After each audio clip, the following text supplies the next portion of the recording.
Tere, olen Joonas ja tahaks rääkida teile ühe loo, aga pean siin hoiatama, et lugu võib sisaldada kõnepruuki, mis võib mõnede meelest olla solvav, vulgaarne. Kui siin on õnnahingelisi või alaealisi, siis teid on hoiatatud. Ja alustan looga 3, 2, 1. Loodan, et kõik on läinud, kellele võib see lugu vastumeelne tunduda. Aga lähme siis alustame selle looga.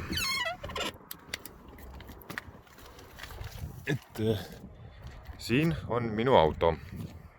See on niisugune tore auto, niisugune mänguasja moodi või nii.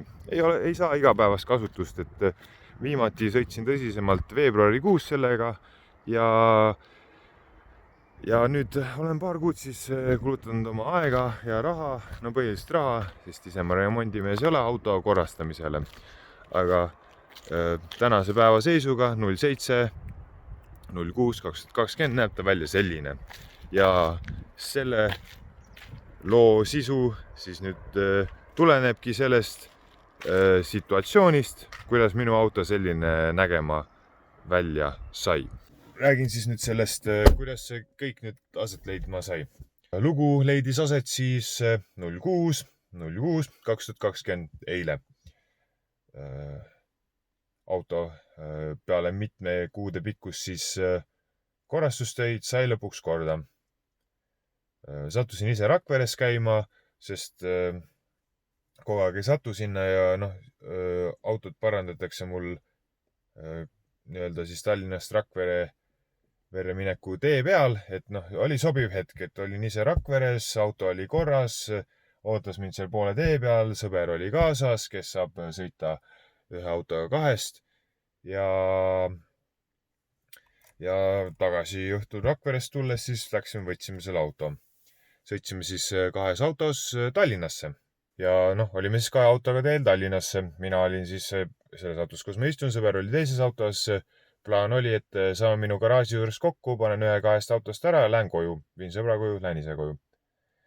Sõitsime siis Kehrast tagasi Tallinna. Jõudsin garaaži juurde, helistan sõbrale, ütlen, et ma olen siin, kus oled. Ütles, et ma teen oma tütarlapsele ka väikse ringi ja olen mõne minuti pärast seal. Ütlesin, et hea küll, et mul ei ole kiiret kuhugi, et mine tee. Ja siis umbes 2 minuti pärast helistab, et talle tagurdati sisse. Mis seal ikka. Situatsioon leidis aset siis Männipargi Olerexi, TTÜ Olerexi juures, et panen siin Google Mapsi koha. Et situatsioon oli olnud järgnev siis.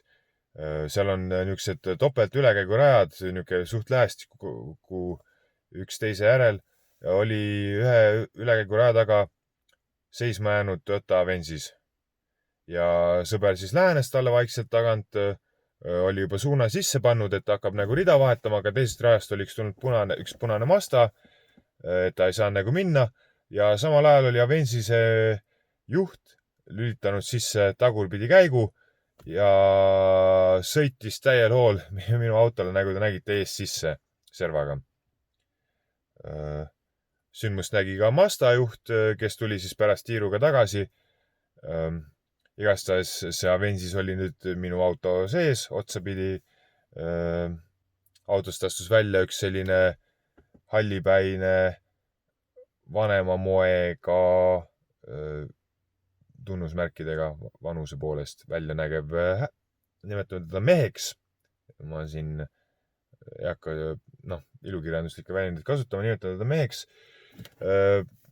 Kõndis kõigepealt minu auto vasakule poolele, eeldas, kus juht on, vaatas, et oi, et rool on paremal, kõndis ümber selle kogu süsteemi paremale poole. Toimus väike vestlus, mida te näete videost. Ja mees lahkus sündmuskohalt. Sõber oskas väita, ma nüüd ei tea, seda ei saanud pärast kuidagi selgeks teha, et mees oli purjus. Et oli tunda seda eelkõige kui näha, et tegemist oli joobes mehega, sest videost on näha, eks ta teeb ukse lahti ja pistab näo suhteliselt lähedale. Igastahes mees lahkus sündmuskohalt ja õnneks siis see Mazda juht tuli ringiga tagasi sinna ja sõber kutsus politsei. Ja Toyotas siis õnnetuse põhjustanud Toyotast astus üks veel naisterahvas välja, kes niisugune selline adekvaatsem ja korralikum välja nägi. Seisis seal hämmingus, temalt nagu midagi tarka ei tulnud, ega ta seal väga emotsionaalne ei olnud, seal midagi välja ei näidanud, rääkida ei üritanud. Mina jõudsin ka siis umbes 2 minutit peale seda, kui see mees lahkunud oli sündmuskohale. Ja siis me nüüd seal kõik olime. Sõber, tema tütarlaps, Mazda juht, mina ja siis naisterahvas seisis seal. Jõudis kohale tavaline patrull esmalt, kes siis kutsus välja liiklustalituse patrulli. Võtsid seal mingisugused esmased kontaktid, ütlused, rääkisid mu sõbraga, rääkisid tema tüdrukuga. Niisuguse esmase kaardistamise tegid, võtsid andmed ja asjad seal selle teise autojuhi telefoninumbri ja niimoodi. Ja siis, kui patrull kohal oli jõudnud, kuradi Toyotast tuli välja, et oli veel üks inimene. Selline kuradi tõeline konn tuli sealt välja ja ma ei kavatsegi kuidagi teistmoodi teda kutsuda. Ja siis niimoodi seal kuradi seisid toredalt selle teise naisterahvaga, kes seal Toyotas veel olid olnud. Ei tea nad midagi, sealt nagu mingit infot ei tulnud. Mees oli võtmetega ära läinud, auto oli seal nagu siis kinni, et ära sõita ei saa. Ilmselt need ei oleks sõitnud ka. Kuradi konn roomas ka tagaistmelt rummipudel käes välja. Ja sel ajal oli jõudnud juba siis Olerexi taha parklasse sinna neil mingi sõbranne ühe teise Toyotaga, et need vaarusid siis sinna Toyotasse. Ja mingi hetk nüüd oli ka kohale jõudnud autoomanik, kes oli siis selle autot juhtinud mehe praegune elukaaslane ja oli kohale jõudnud ka selle autoomanikust naisterahva endine elukaaslane. Ja mis sealt nüüd järgmiseks kõik välja tuli, see on ma ei tea, ei mõtleks ka välja sellist lugu ausalt öeldes. Igatahes, kuidas ma nüüd siit edasi lähen? See neiu, kes kohale tuli, autoomanik, siis ta tundus igati mõistlik, tema endine elukaaslane oli ka mõistlik. Need konnad, üks konn ja siis see teine rohkem naisterahva moodi tegelane roomasid sealt auto juurest oma sõbranne autosse. Siis nagu hakkas igast huvitavat infot tilkuma. Tuleb siis välja, et autot oli juhtinud tema praegune elukaaslane, kellega nad hommikul autod ära vahetasid.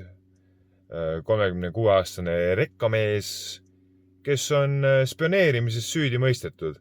Ja ma ei tea, mul mingisuguseid pabereid ei näidatud, aga niimoodi jutu käigus välja tuli. Et siis selle endise elukaaslasega on neil ühine laps. Et ilmselt tuli talle siis appi sinna sündmuskohale ja tuli välja, et see rekkamehest spioon on siis kõva joodik, aga kurat endine elukaaslane narkomaan. Et neiu ise poetas selle lause, et kurat, et ikka tal nende meestega ei pea, et üks on narkomaan ja teine on joodik ja et suht halvasti on läinud tal nende meeste valikutega.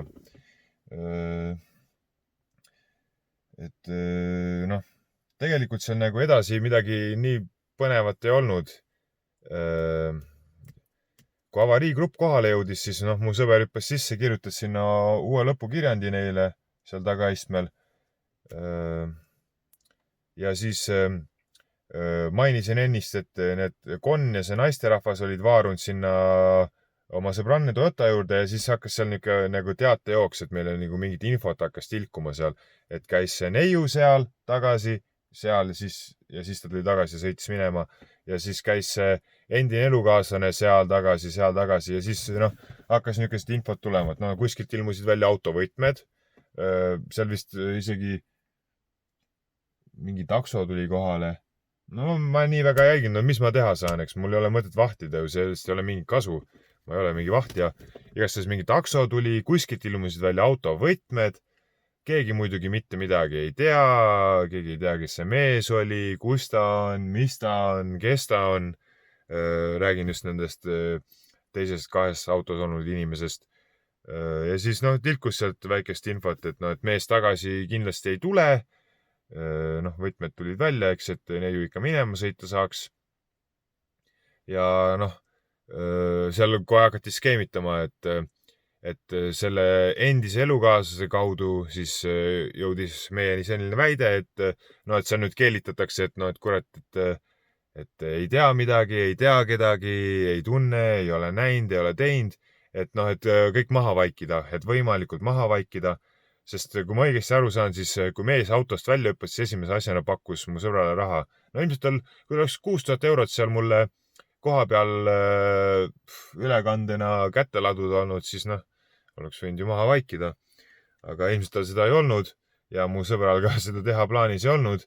Nii et siis hakkas selline niuke, kuidas seda nimetama peab, korralik valemängu skeemitamine pihta. Et see info nagu tiksus sealt siis meieni. Ega siin väga pikalt midagi ei ole, käis liiklusgrupp kohal, kaardistas sündmuse ära. Neist ka tegid oma töö ära, läksid minema. Saime treileri, tõime selle auto oma praegusesse puhkekohta ja sellega suht õhtu lõppes. Et ma loodan, ma nüüd midagi huvitavat ära ei unustanud, aga ega see oli olnud, et see sai räägitud spioonist, sai räägitud endisest elukaaslasest, sai räägitud konnast ja sellest naisterahva moodi inimesest, kes autos olid. Sai räägitud, et oli veel üks pealtnägija. Mis veel? Ja üldiselt sai kõik kaetud, eks, et seal nagu midagi nii marudat ei olnud. Aga tegelikult, miks ma siin praegu üldse vatran juba 10 minutit, on see, et minu jaoks nagu loo moraal on see, et mis kuradi inimesed meie ümber on, mis kuradi ühiskonnas me nagu elame, mis kuradi klikid, inimgrupid, huvigrupid, no uskumatu, ma ei oska öelda, mul ei ole sõnu nagu. Et ma võin öelda, et see punt rääkis emakeelena mitte eesti keelt. Et neil oli üks teine, siin väga levinud keel oli see, millega nad omavahel suhtlesid. Et mis kuradi inimeste keskel me elame, ausalt ka. 36-aastane, spioneerimises süüdi mõistetud rekkamees põhjustab joobes peaga üks väikse pleki mõlkimise. Minu emotsioon ongi siin, et nüüd ma pean kuradi aega raiskama, oma autot korda tegema, aga midagi suurt ei olnud. Ja siis jookseb sündmuskohalt minema. Autovõtmetega. Üritanud isegi ära sõita midagi põnevat. Et lihtsalt, videost on näha, ta seal suht loivas minema. Ja siis elab mingi noore neiuga koos, kellel nüüd ilmselt tuleb pahandusi sellest, sest autoomaniku vastutab minu teada, kellele tema autot annab ja kes seal roolis on. Et kuskilt ilmub välja mingisugune endine poiss, elukaaslane, kellega on neil laps. Las ta olla. Nad olid toredad, nagu ma ei taha midagi öelda, et tore on parim sõna nende kirjeldamiseks, et nad olid, nad ei olnud ebameeldivad. Kumbki ei see autoomanikust tütarlapsega, see tema endine elukaaslane. Et eks neil olid seal omad mured järgmiseks lahendada, et nad nagu meiega kuidagi ebameeldivad ei olnud. Mingi kuradi konn ja see naisterahvas, kes selle purjus meiega koos olid, mis kuradi armukolmnurk see veel on. Ma ei spekuleeri, ma ju ei tea, võib-olla olid mingid sugulased või kuradi oma õe ja tema tütrega või mis iganes on ja. Et mis kuradi inimesed, uskumatu, Et tõeline Mehhiko seebiooper. aga mul on niisugune tunne, et ma olen ennast uuesti tühjaks rääkinud, sest ma rääkisin seda juba ühe korra, aga kuradi Samsungi telefon lihtsalt otsustas video kinni panna. Minut 26 jäi videosse ja ma rääkisin siin mingi eelnevad kuradi 20 minutit tühja lihtsalt ja nüüd räägin seda uuesti, et võib-olla ei ole enam sellist jõudu ja emotsiooni selles loos. Et lihtsalt olge valvsad, et kuradi inimkõnts on igal pool. Et noh, mina siin oma väikse mätta otsast kuradi kaeblen, et eile tegelikult öösel leidis mingi veel kummalisem sündmus aset Lihulas. Et see ikkagi näitab, et oma heaolu eest saab igaüks ikkagi ise päeva lõpuks seista. Et siin ka noh, nagu siunasin natuke ühes peas mõttes nagu sõpra, sest tegelikult mu sõber oli väga kiire mõtlemisega, hakkas kohe filmima, ma ei tea, kas ma ise selle peale olekski tulnud, ma ei tea, kas ma ise oleks tulnud selle peale, ma eeldan, et mitte kummagi selle peale, et filmima hakata ja siis sellele mehele järgi minna, et noh, kuradi oleks tahtnud talle jalaga selga panna küll, aga ei ole seda võimalust ei teki mul enam tolles olukorras, seda loodetavasti üks ei ole sama olukorda juhtuma elus enam, või üldse sarnast olukorda, et lihtsalt ja ma ei oskagi muud öelda, et olge lihtsalt valvsad, et oma heaolu eest seisate te päeva lõpuks ikkagi ise, et noh, mina loodan siin, et nagu mina kogu seda jama kuidagi kinni maksma ei pea, et niisugune selline väga lihtsakohaline seisukoht oma mättast, et ma tahaks lihtsalt oma auto korda saada ja mul on absoluutselt suva, mis sealt edasi saab. Aga lihtsalt hoidke end ise halva eest ja seiske ise enda eest ja ärge seiske enda eest võib-olla seal, kus vaja ei ole. Et ütleksin midagi sellist sügavamõttelist ka lõppu. Et siinkohal tõmbakski otsad kokku, et ma loodan, et ma nagu kuidagi pakendasin selle kõik seeditavasse formaati. Selline pikk jutt tuli. Aga aitäh, kes kuulasid seda lõpuni. Kes kuulasid lõpuni, võite panna 69 kommentaaridesse. Kes ei kuulanud, aitäh teile ka, et oma aega ei raiskanud ja tegelesite millegi muu võib-olla meeldivamaga enda jaoks. Aga tõmbaksite otsad kokku. Minu tänud neile, kes kuulasid ja aitäh kuradi telefonile, et sa perse kuradi lindistasid seda. Rääkisin siin enne 20 minutit ja no ei midagi. Aga aitab, ei patta siin millegist. Tänud, video läbi, adjöö. Mida vittu? See on purris ka. Pane video tööle. Ta sõitis tagant sisse. Иди, пожалуйста, разденься, так разберемся. Mida teie tagurdasite mulle praegu otsa ju? Teie tagurdasite Я mulle... хотел сдать назад, ну. Kas te Ma räägite... kutsun politsei. Helista politsei. Полицию не вызывайте, ребят, пожалуйста. Palun, miks te mulle tagad... Ребята, мы так разберемся, хорошо? Я заплачу деньги, пожалуйста. Ei, minul ei ole. Kutsume politsei. See ei ole minu auto, kutsume politsei. Pожалуйста, ну. Ei ole nii, kutsume politsei ja teeme selle... Можете поговорить, нет? Ei, kutsume politsei ja... Kus sa lähed nüüd? Me kutsume polist ja sina tagardusid mulle sisse. Tere, meil juhtus üks auto talutas sisse ja ei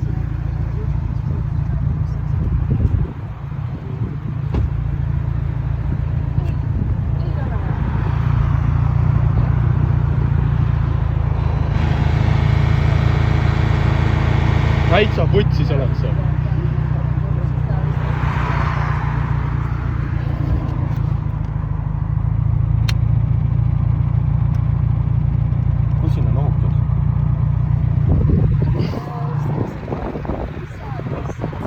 Olerexi kõrval.